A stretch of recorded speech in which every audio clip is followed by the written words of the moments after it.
Thank you for the presentation. Representative Hall? Thank you, Madam Chair, and thank you, Representative Hong, for presenting this bill. This is a good bill, and I look forward to being confused with you for the next 2 years. I have two questions. First question, and maybe you can ask your partner to come if you need these numbers, but what are the qualification criteria for TANF benefits for a family of 3, and how does this compare to the federal poverty level? That's the first question of 2. And I can speak as far as eligibility, but Ms. Williams, you want to come up real quick and fill in any gaps that I may have. But again, you have to be a citizen. You have to have children that are 18 years or younger.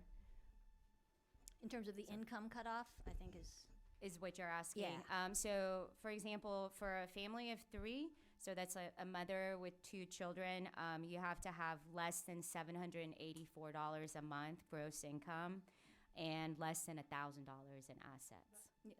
Representative Al, we started getting off the focus here. You're talking about TANF in general, and we're talking about extending this to pregnant women. That just to follow up, so those are the numbers I have too. So just so we can compare these directly.